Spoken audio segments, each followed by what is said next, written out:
Let's talk about your healing journey. You're on it. You've figured out that some way, somehow, there's some discovery that you need to do.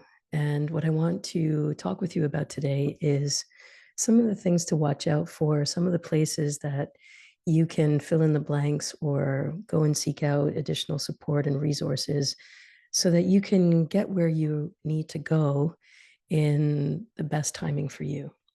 And just like everything, every new aspect or dimension that we learn about in our lives requires a few key components: further research, having good resources, having a mentor, all of the things that we would do in our daily lives if we wanted to learn a new skill also apply here in the spiritual realms and the healing realms.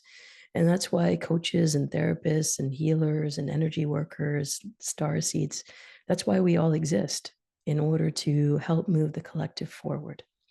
So if this is resonating for you, please stay, sit down, relax, listen to this while you're walking, while you're doing the dishes, however way you want to consume this information, that's the perfect way. My name is Salimah, yoga therapist, and I'm excited to talk to you today because over the past few months, I've been making some really interesting discoveries. And they come from the clients that I work with in numerology consults. They come from all the students in my Kundalini Yoga teacher training program. And all of them are very serious about their healing journey and about their spiritual growth, and a very good group of people to cultivate information from. And so here's what I wanted to convey to you. And if you're here watching Kundalini Yoga resources, then I know this will especially hit home for you. There's a few things that you really have to consider. And, drop a comment below whichever one of these resonates for you.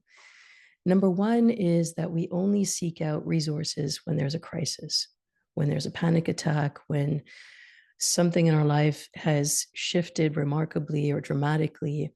Then we go looking for resources. We look for a therapist, or we look for a practice, or we get back to our meditation program, or to our breath work, or to our Kundalini Yoga practice.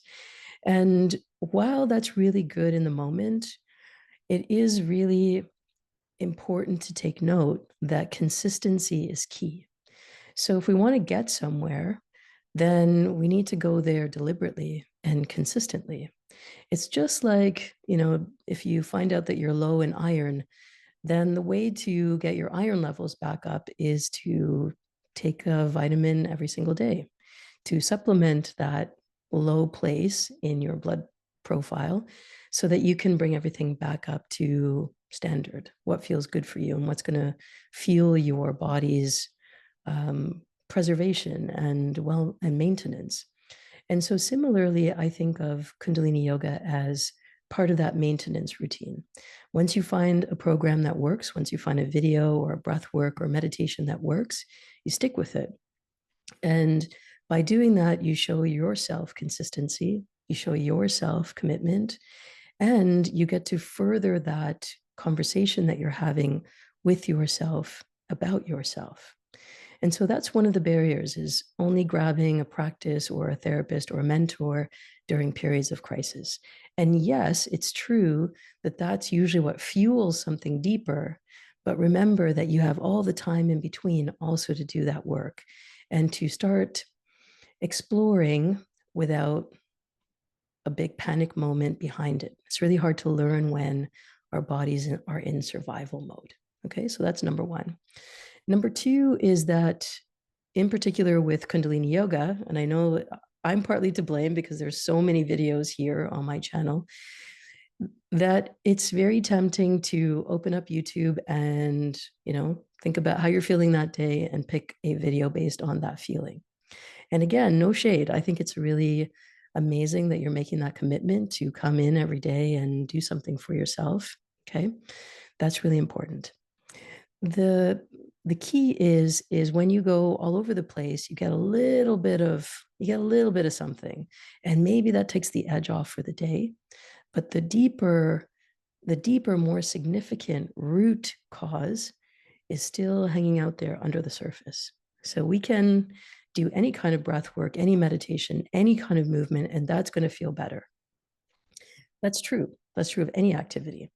But when we're talking about Kundalini Yoga, what is really deeply supportive in this practice, this therapeutic practice, is when you go in, pick something, it resonates, you have that ginger ale moment. You've probably heard me talk about that before. And when you have that ginger ale moment, you realize, okay, this is I'm connected to this particular practice, and it's connected to me. Remember, it's a give and take. And you stay with that for 40 days, you stay with that for 90 days, 120, 1,000 days. You stay with it as long as you and that particular practice have an ongoing dialogue and you need each other. And that is really developing a relationship with your practice that is beyond, okay, I have to do this, but rather, what will it show me today? What do I need to see? What do I need to learn? What am I going to discover today? And going in with enthusiasm, best you can, going in with a desire to discover and explore. And I think all of those pieces are really important. So number 2 is go beyond opening up YouTube for entertainment. Come to your practice for education. Number 3 is maybe, just maybe, you've heard me say this before, that it works best in a 40-day practice. Any meditation, breath work practice is done best within 40 days or using a period of 40 days, consistently on a daily. And maybe you've got to day 10 and something happens and you go off the rails, or you get to day 37 and you forget. And all of that is the universe's way of saying, hey, come back here. There's more work to be done. Not what we want to know, not what we want to hear, for sure. And at the same time, that's what's required. So do it. What I mean by just do it is, where are the places that are needing support? Do you need an accountability buddy, a study buddy, a yoga buddy, somebody in your life, or somebody on the internet who can practice with you, or at least do a check-in with you? Hey, did you do your practice? Do you need to settle out your schedule so that there's a fixed time where you know this is my time to practice? And if it doesn't happen at that time, there is another reserve, half an hour, 20 minutes, 5 minutes, where you can get back to it. And also thinking about, what does it mean to be accountable to yourself? What does it mean to commit to yourself for your healing? And this is part of the challenge, is that for many of us as children, as we were growing up, having consistency was not always, you could consider it to be a luxury. Not everybody had it. Not all of us had it. And so giving that to yourself is almost like a new skill. It is a new skill. And so consider that, that all the learning that you're doing, all of it's new. The practice is new. The habit of it is new. What's coming out of it on the other side is really new. And it's important to pay attention to what needs more support. Okay. Number 4 on the list of challenges, things that kind of get in the way and that you could think about a little bit more clearly, is when you're doing a therapeutic practice like Kundalini Yoga, what it's doing is that it's going into your nervous system. It's using your nervous system, movement, breath, mantra, meditation, in order to rewire the brain. So some of the movements really make sense from that perspective, or all the movements do, all the breath work, it all makes sense, especially when you start studying what it means to be trauma informed and how trauma impacts the body. Is that when we're doing these practices, the purpose of it is, number 1, to release daily stress. So our stress load is lower, and then we can eat and sleep better. And then the secondary part is that once you've gotten a consistent practice, which is again why 40 days is so important, is that we start moving past that top layer of, okay, here's the daily grind. I've gotten upset about this, or this is stressful. What's underneath that? What's fueling that? What traumas, what experiences, what missing pieces are we not seeing with the conscious mind, so that we can go and address those fundamental things. And when you address fundamental things, usually from the past, then lots of things start coming up that feel uncomfortable, that feel like, wow, how do I navigate this overwhelming sadness or anger or even joy? Let's be real, that all of those emotions sometimes weren't always safe to feel, or we didn't know what to do when we were feeling it or who to talk to about it. And I think that's a really key piece, is to have somebody to navigate with. And sometimes that's a friend who's in your circle, who is beloved, who is trusted.